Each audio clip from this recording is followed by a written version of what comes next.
반갑습니다. 예, 동국대학교 조기룡이라고 합니다. 네, 이렇게 오늘 제가 말씀드릴 거는 뭐냐면 우리나라 한국 사회의 종교 시장화, 이 종교 시장화라는 말도 좀 생소할 거예요. 종교라는 성스러운 단어와 시장의 그런 속스러운 걸 합쳐 있는 겁니다. 종교 시장화. 종교 시장화와 한국 불교의 포교 정향이거든요. 그러니까 포교 정향이라는 말은 뭐냐면 포교가 나아갈 원래의 방향을 이야기하는 거예요. 네, 원래의 방향. 그러니까 오늘 제가 드릴 보통 포교 그러면 지금까지 강의에서는 신도가 줄으니까 어떻게 하면 신도를 많이 늘릴까? 그런 이야기들을 포교 이야기하면 많이 들으셨을 거예요. 근데 오늘은 그런 이야기를 하려고 하는 것이 아니라 뭐냐면 어떻게 하면 정말 부처님이 말씀하신 그 포교, 부처님이 행하고자 했던 포교를 지금 이 상황에 신도도 줄어들고 그 다음에 타종교도 강해지고 이런 상황에서 할 수 있을까? 예, 그 얘기를 하려고 합니다. 예, 말씀드린 대로 종교 시장이라는 말 자체가 종교 시장이라는 말 자체가 조합어입니다. 종교라는 이 상당히 성스러운 성스러운 영역의 것과 시장이라는 세속적인 것을 합친 거거든요. 근데 종교사회학에서는 요즘 종교시장이라는 말을 많이 씁니다. 그 다음에 종교시장론도 있고.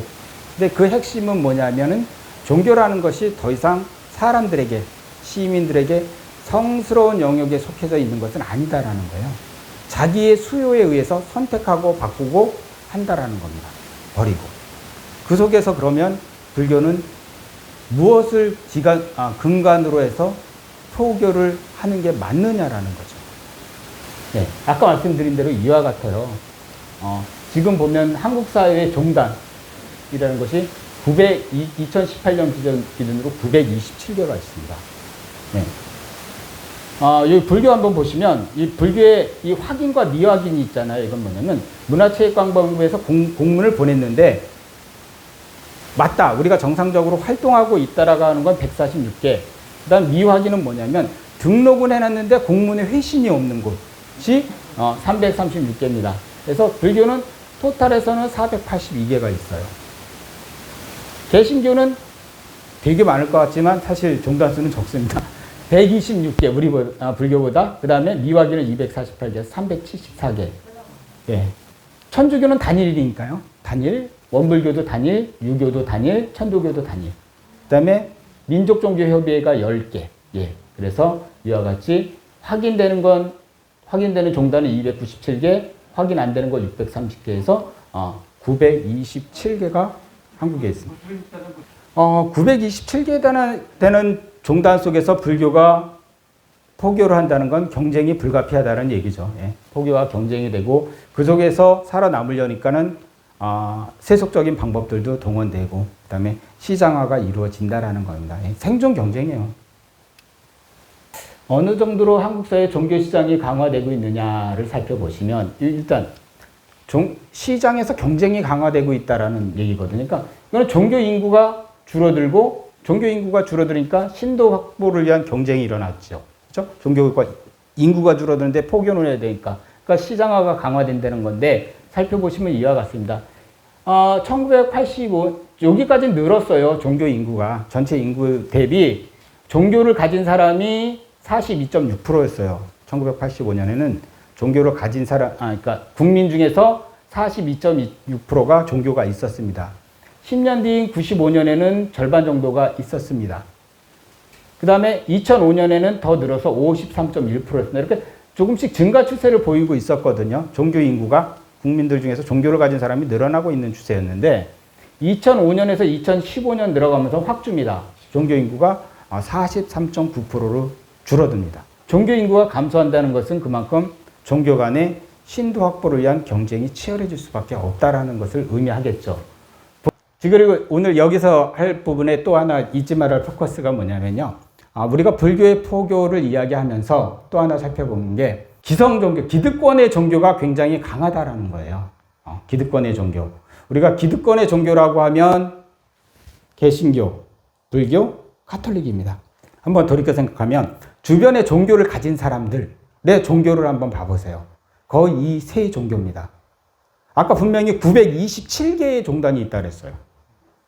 근데 거의 이 세 종교에 다 포함되어 있어. 그 수많은 종교인데 종교의 자유가 있는 국가인데요. 그것도 희한한 거예요. 예. 몇 퍼센트냐면요. 이 세 종교에 속한 게 우리 종교를 가진 사람의 95%에서 98%예요. 통계청 인구 센서스 조사의 결과에는 그러니까 종교를 가진 사람은 이 세 종교 중에 하나예요. 세 종교 중에 하나. 그런데 여기에 이렇게 만들어진 결과가 정부에서 정교에 유착을 한 거죠. 정치와 종교가. 그 결과라는 얘기도 오늘 말씀드리려고 해요. 자, 보면 개신교, 불교, 카톨릭이 한국사 종교시장에서는 독점은 아니고요. 과점이에요. 이 다리가 세 개잖아요. 예? 다리가 세 개잖아요. 그래서 이 세 발 소처럼 개신교, 불교, 가톨릭이 딱 종교 시장을 지탱하고 있는 거예요. 95%에서 98%로.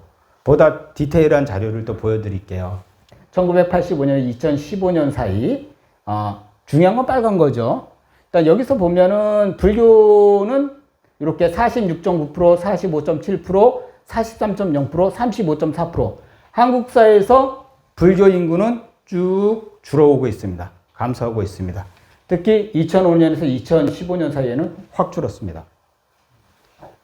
개신교는 37.7%, 38.8%, 34.5% 좀 줄어. 이때 난리 났었어요. 예. 그러다가 44.9%. 카톨릭은 10.8%, 13.0%, 20.0%에다가 2015년에 18.0% 다소 줄었습니다. 여기서 포커스로 잡을 거는 뭐냐면 불교가 이제 종교 인구에서 1위가 아니다. 1위가 아니다. 2위다. 라는 겁니다. 900 몇 개 종단이 있다 그랬는데 이 세 종교에 다 속하고 나머지 종교를 가진 사람은 4.6%, 2.5%, 1.9%, 1.7% 점점 줄고 있다라는 거예요. 거의 미미하죠. 계속 감소수에서 이제 1.7%. 이 얘기는 이런 추세로 만약 지속된다면 앞으로 한국사에서 종교는 세 종교로 끝난다. 딴 종교는 없다라는 겁니다. 먼저 미군정, 그죠? 미군정 그리고 대통령은 이승만이었습니다. 누구나 알다시피 이승만은 기독교 장로였고 개신교 위주의 정책을 펼쳤어요. 심하게 펼쳤어요. 하나씩 짚어볼게요. 중요한 것만. 자, 경제적인 거로 교회에다가 특혜를 줬어요. 어떻게? 적산가옥. 그러니까 일제가 적의 재산, 일제가 남기고 간 재산이 있잖아요. 그거를 갖다가 사용하고 하는 권한을 교회에다 줬어요.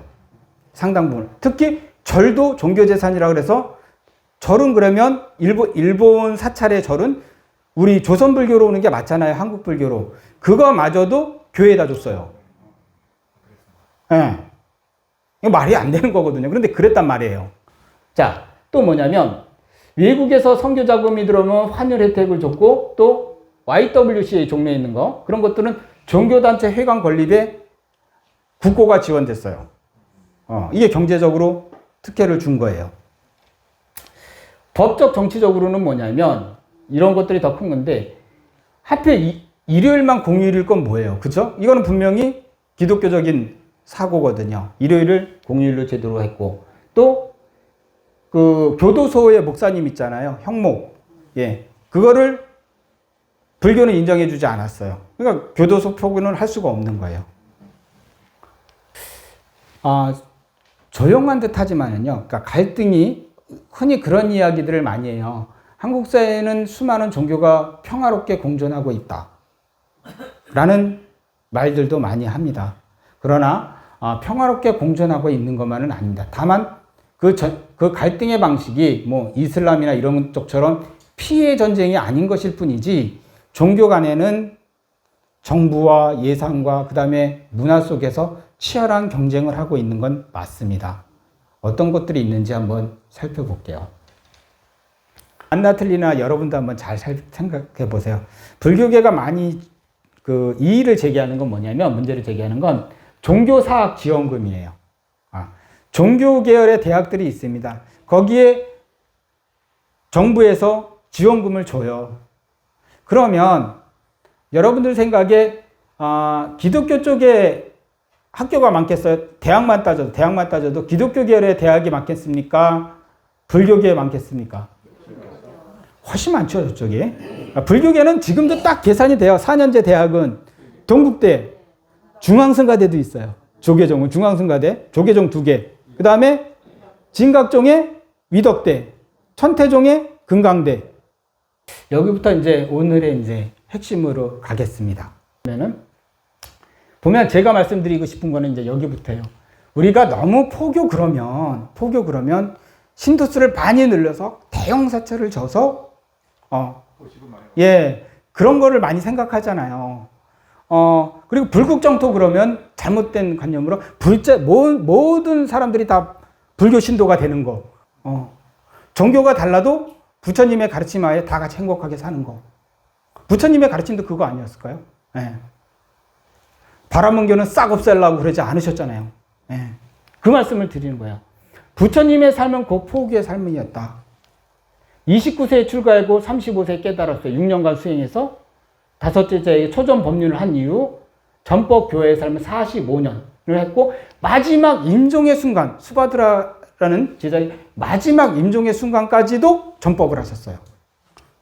길에서 태어나서 길에서 살다 길에서 열반하셨습니다.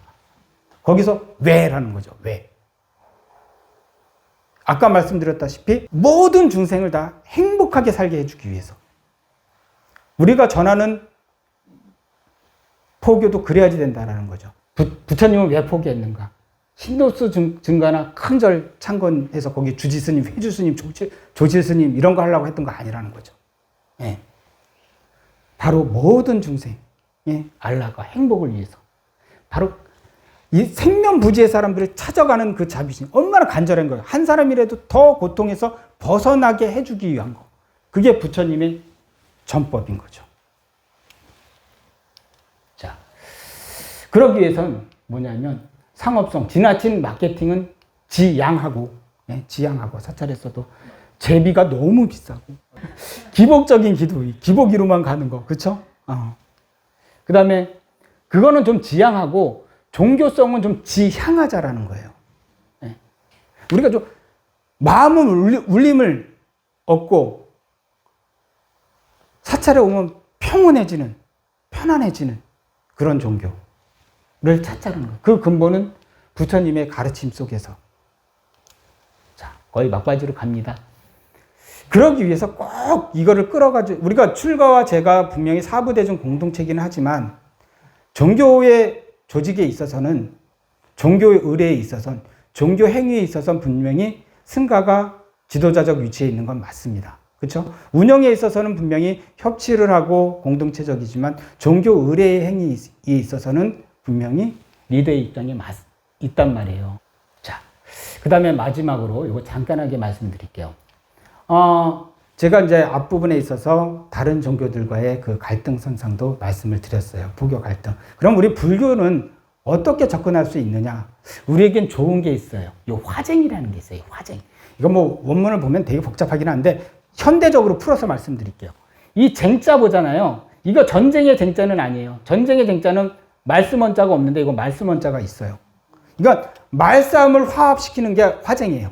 말싸움을 화합시키는 게 화쟁이에요. 그러니까 원효 스님도 신문 화쟁론이라 해서 10가지의 문파의 갈등을 조정하는 방법이었던 거예요.